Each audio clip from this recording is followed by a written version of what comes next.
Hello dear student, जैसा कि आप सभी जानते हैं कि आपको इस चैनल के माध्यम से जो आपको वर्ष 2023-24 के लिए प्रयास अभ्यास पुस्तिका जारी की गई हैं, ये हमारा विद्यालय प्रयास कक्षा 6 से 8 हेतु, तो उसका हम आपको कंप्लीट सॉल्यूशन बता रहे हैं। तो आपको कुछ इस तरीके का इसके बाद सेकंड पेज मिला होगा, राज्य शिक्षा केंद्र बी विंग रोड। ठीक है, तो अब हम आपको क्या बता दें कि देखिए प्रोजेक्ट कार्य 1 था वो हमने इससे पहली वीडियो में बता दिया है। जिन भी बच्चों ने प्रोजेक्ट कार्य 1 नहीं देखा है तो कोई बात नहीं, वो मैथमेटिक्स का था, उसकी लिंक आपको इस वीडियो के डिस्क्रिप्शन बॉक्स में मिल जाएगी। नहीं तो हमने प्ले लिस्ट भी बना दिया है। इस वीडियो में हम आपके लिए प्रोजेक्ट कार्य 2 का कंप्लीट सॉल्यूशन लेकर आ चुके हैं। तो ये प्रोजेक्ट कार्य आपको अपनी बुक में लिख लेना है, इसके आंसर इसी वीडियो में बताए जाएंगे, साथ ही साथ आप इसकी पीडीएफ भी डाउनलोड कर पाओगे। तो चलिए इस वीडियो का हम आपको कंप्लीट सॉल्यूशन बताएंगे इस वीडियो में प्रोजेक्ट कार्य 2 का। तो सबसे पहले देखिए, वर्तमान समय में विश्व में फैली महामारी के संबंध में जानकारी एकत्र कीजिए। देखिए वर्तमान समय में विश्व में, अब देखिए वर्तमान समय में तो अब तो खैर नहीं हो रही है, लेकिन अभी क्या जो आपकी जो अब प्रयास पुस्तिका है वो थोड़ी पुरानी पैटर्न पर ही आधारित है ना। क्योंकि देखिए अभी जो आपने 1-2 साल पहले चल रही थी जो कि कोविड-19 जो बीमारी थी, महामारी थी, वह लेकिन यहाँ पर इन्होंने वर्तमान समय में नहीं लिखना चाहिए था। ठीक है, चलिए कोई बात नहीं। इस महामारी का क्या नाम है ये आपको यहाँ पर बताना है। पहले एक बार मैं प्रश्न आपको बता देता हूँ, वैसे तो आप सभी को पता होगा, यही प्रश्न है आप सभी लोगों के। ठीक है, तो चलिए इनके आंसर्स में आपको टिक करवा देता हूँ, यही आपको सीधे आपकी बुक में आपको लिखना है। तो बच्चों यहाँ पर पहले प्रश्न का आप यहाँ पर आंसर लिखोगे, इस महामारी का क्या नाम है, इसका उत्तर लिखोगे कोविड-19। ओके, कोविड-19 को आप कुछ इस तरीके से भी लिख सकते हो। CO से क्या हो जाएगा, कोरोना। ठीक है, VI से वायरस, और D से क्या हो जाएगा, डिसीज, यानी कि महामारी। ओके, तो कोरोना वायरस डिसीज कोविड-19। तो वर्तमान समय में विश्व में फैली महामारी का संबंध क्या है, कोविड-19। अगर आपने हाल ही में कोई और जो महामारी फैल रही हो तो आप उसे भी लिख सकते हैं, जरूर नहीं कि आप इसी ही लिखें। ठीक है, इसके बाद आप देखेंगे कि आपका जो दूसरा क्वेश्चन था वो आप यहाँ पर देख पा रहे हैं कि इस महामारी का पहला मामला किस देश में पहचाना गया। तो देखिए उत्तर लिखेंगे आप, इस महामारी का पहला केस चीन देश में पहचाना गया, और ये चीन के किस वुहान प्रांत या शहर में मिला था। तो यहाँ पर दूसरे प्रश्न का उत्तर करेंगे, इस महामारी का पहला जो केस था वो चीन देश में मिला। ठीक है, चीन। तो यहाँ पर आपको पता होगा चीन इंडिया के ऊपर है, अगर आपने मैप में देखा हो, तिब्बत के बाद जो चीन की सीमा लग जाती है तो वहीं पर उस चीन में एक वुहान प्रांत है, वुहान शहर है, वहाँ पर सबसे पहले केस मिला था कोविड-19 का। ओके, कोरोना वायरस डिसीज का। चलिए इसके बाद प्रश्न 2 के बाद हम अगले प्रश्न की ओर बढ़ते हैं।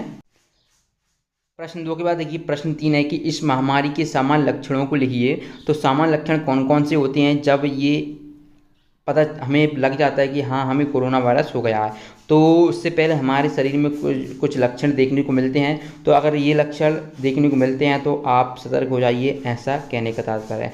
तो ये कुछ लक्षण ऐसे हल्का बुखार आना, तो हल्का थोड़ा सा बुखार आता है, सर दर्द होता है, सर्दी जुकाम होने लगते हैं। इसके बाद ऑक्सीजन का कम होना, यानी कि O2 कम होने लगता है। और चौथा लिखेंगे, सांस लेने में दिक्कत होती है, क्योंकि ऑक्सीजन कम होगा तो सांस लेने में भी दिक्कत आएगी। इसके बाद ऑक्सीजन पर सीने में क्या होगा, दर्द होने लगेगा। तो इस तरीके से आप 6 पॉइंट लिख दीजिएगा तो आपको अच्छे अंक मिल जाएंगे। इसके बाद चलिए अगला क्वेश्चन देखिए, क्वेश्चन नंबर 4। यहाँ पर आप क्वेश्चन नंबर 4 देख सकते हैं कि इस महामारी से बचने के लिए हमें कौन कौन सी सावधानी रखनी चाहिए। तो देखिए सावधानियों में पहला क्या हो जाएगा कि सामाजिक दूरी रखना चाहिए। सामाजिक यानी कि सोशल डिस्टेंसिंग, आपने खूब सुना होगा, भाषण में मोदी जी ने बोला है कि सोशल डिस्टेंसिंग अपनाई जाए, 5 गज दूरी है ज़रूरी, है ना। तो ये क्या है, सोशल डिस्टेंसिंग यानी कि सामाजिक दूरी, यानी कि दूरी बनाए रखना। ओके, इसके बाद हाथों को बार बार धोना चाहिए।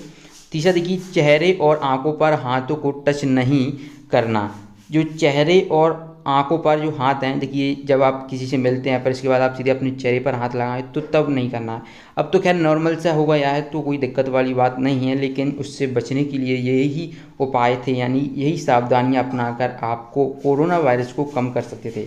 और क्या करना था, आपको गुनगुने पानी का सेवन करना चाहिए था, मास्क पहनना चाहिए था, और हल्दी वाला दूध का सेवन करना चाहिए था। तो इस तरीके से आप प्रश्न 4 का उत्तर भी यहाँ पर कंप्लीट कर लोगे।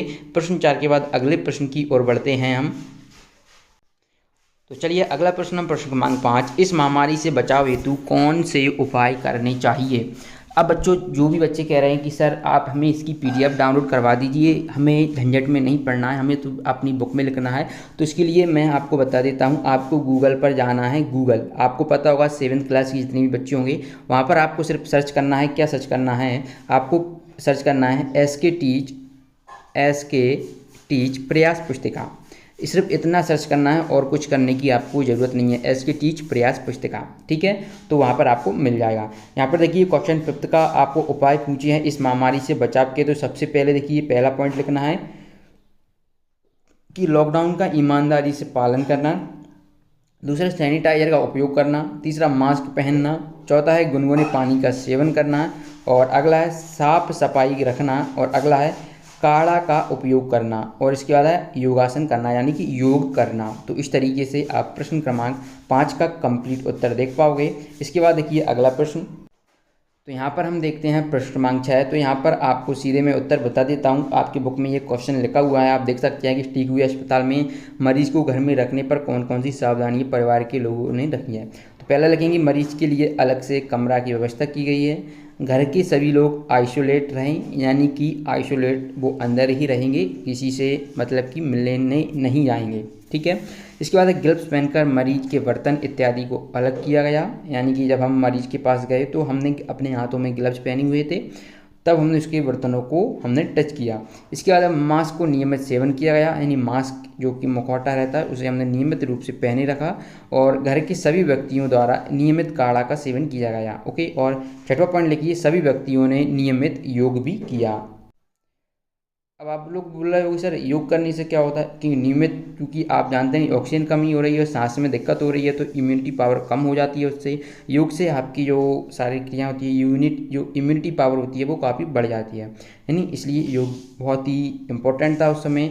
हल्दी वाला दूध का सेवन प्रयोग में लाया गया, सैनिटाइजर के नियमित उपयोग किया गया और हैंड वॉश का सेवन किया गया।